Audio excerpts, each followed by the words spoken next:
자, 오늘은 MBTI의 4가지 선호 경향 중에서요. 그 세 번째 선호 지표인 사고형과 감정형에 대해서 알아보려고 합니다. 칼 융은 사고와 감정을 판단 기능이라고 했는데요. 크고 작은 상황을 판단하거나 결정할 때 감정형이 자신의 기분에 따라 결정한다고 생각하시면 안 되시고요.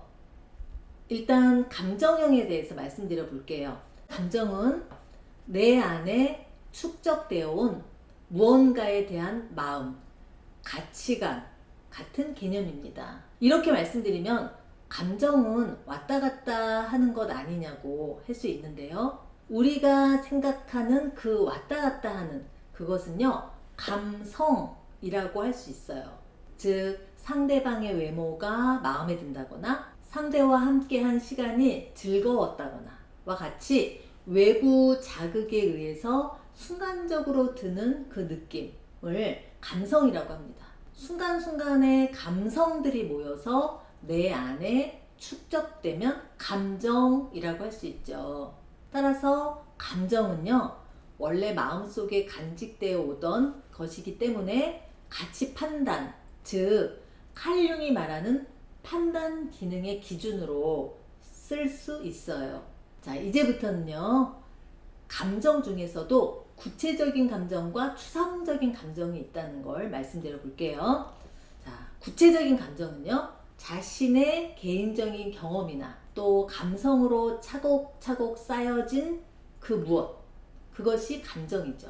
기쁨, 슬픔, 분노, 불안 등의 정서적 경험이 쌓여서 개인의 감정의 기초가 됩니다. 자, 이번에는 추상적 감정 말씀드릴게요.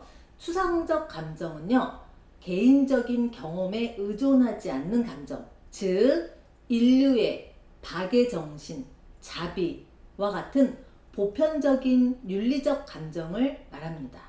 여기에서 짚고 넘어갈 점은요, 칼 융과 MBTI에서 말하는 감정형은요, 추상적 감정을 말하는 거죠. 그러니까 더욱더 어떤 일이나 상황이 진행될 때 가치 판단의 기준으로 사용될 수 있습니다. 개인의 구체적인 감정이 아닌 인류 보편적인 감정에 근거를 두고 판단을 할 수 있겠죠. 그래서 감정형이 추구하는 것을 선이라고 한다면요, 사고형이 추구하는 것은 진이라고 할 수 있어요. 사고형은요, 어떤 일을 판단할 때 진실, 변하지 않는 것, 증거와 증명이 명백한 것에 판단 기준을 둡니다. 인간의 선함, 박의 정신보다는요, 객관적인 것, 법을 통해 세상의 이치를 결정해야 한다고 생각하는 경향이 있어요. 자, 여기까지는 감정형과 사고형의 개념에 대해서 말씀드렸어요. 이제 좀 더 피부에 와닿게 말씀드려 볼까요? 우리는 하루에도 여러 번 크고 작은 결정들을 하죠. 그 결정의 기준이 객관적인 기준에 따라 진행되어야 한다고 생각하기 때문에 객관적인 일 처리가 중요한 분들은 사고형일 확률이 높아요. 한편 결정 기준이 사람과의 관계가 더 중요하게 느껴지시는 분들은요, 감정형일 확률이 높습니다. 그러니까요, 감정형을 감정적이라고 한다면요, 섬세한 오류들이 발생할 수 있어요.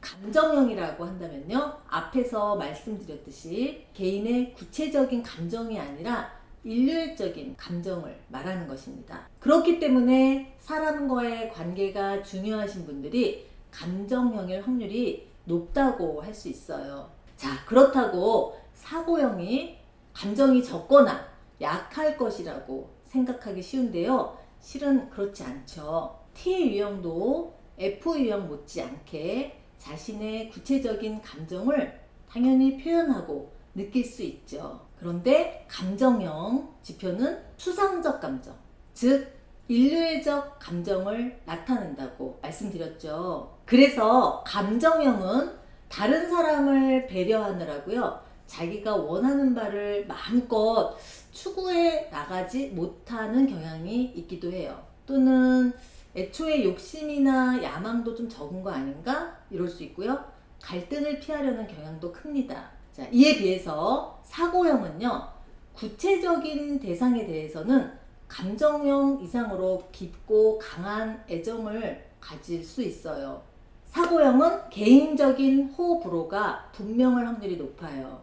그리고 자신이 원하는 바를 추구하는 데 있어서요, 감정형보다 좀 더 적극적일 확률도 높고요. 또 한 번 싫어하는 대상은 좀 더 확실하게 선을 긋는 경향도 있을 수 있습니다.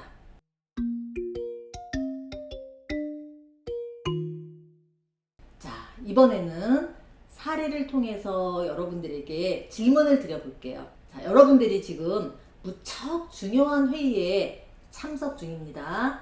그때 저 뒤쪽에서 유리컵이 깨지는 소리가 들렸어요. 직감적으로 사람이 크게 다치거나 위중한 상황은 아니라는 것이 감지되는 그 상황에서요, 여러분들은 다음 두 가지 생각 중에서 어떤 생각이 드실까요? 자, 첫 번째는요, 지금 중요한 회의 중이고 정해진 시간에 맞춰야 되는데, 또는 저 근처 사람이 괜찮은가? 자, 이런 두 가지 생각.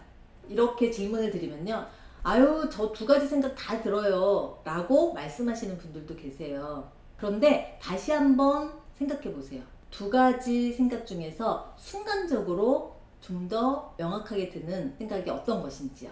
만약 정해진 시간에 회의를 마쳐야 하는 것이 조금이라도 중요하게 떠오르신 분들이 있으면요, 사고형일 확률이 높고요. 사람이 먼저 생각난다면 감정형일 확률이 높습니다. 또 다른 일상적인 예를 말씀드려 볼게요. 자, 우리 아이가 넘어졌어요. 그럴 때 어떤 말이 먼저 나오실까요? 첫 번째, 괜찮아? 얼른 일어나, 약 발라줄게. 많이 아팠니? 어때? 사소한 일상에서도 이렇게 다른 면이 보이시죠? 이렇게 말씀드린 두 가지 사례에서 사고형과 감정형의 차이가 느껴지시나요? 자, 이번에는요, 사고형인 분들이 사람들과의 관계에서 주로 하실 수 있는 표현을 한번 들어보시겠어요? 저는요, 제가 중요하지 않게 생각하는 사람들에게 대충 공감해줘요. 저에게 정말 중요한 사람들에게는요, 그 사람에게 어떤 것이 실질적으로 도움이 될 수 있나 생각하고 구체적이고 실질적인 도움을 주려고 하는 편이에요. 이런 말씀들을 사고형 분들이 많이들 하시거든요. 그러니까요, 사고형은 일을 처리하는 과정에서 일 자체에 집중하는 편이다 보니까요, 일이 잘 진행이 되어서 서로에게 도움이 되는 것이 더 중요하다고 생각하는 경향이 있어요. 그렇기 때문에 그 과정에서 냉정해 보인다는 말을 듣기도 하죠. 일 처리하는 과정에서 보인 그 냉정함으로 상대방이 섭섭함을 느껴서 관계가 틀어지는 경우가 있기도 합니다. 자, 사고형과 감정형에 대해서 이해가 좀 되시나요? 이 과정 중에 중요한 포인트는 제가 늘 말씀드렸듯이요, 개념을 이해하고 그 개념을 가지고 자신을 꼭 돌아보시라는 말씀입니다. 자, 나에게는 이런 부분이 있는데 이건 사고형의 특징일까요? 아니면 감정형의 특징인가요? 라는 질문이 생길 수 있는데요. 그 질문은 댓글로 남겨주시기 바랍니다. 자, 네 가지 선호 경향, 즉 네 가지 알파벳의 의미를 깊이 알고 나면요, 주변 사람들을 사랑스러운 눈으로 관찰하실 수 있게 되실 거예요. 다음 시간은요, 네 번째 선호 경향, 즉 판단형 J, 그리고 그의 대극인 인식형 P에 대해서 말씀드리려고 합니다.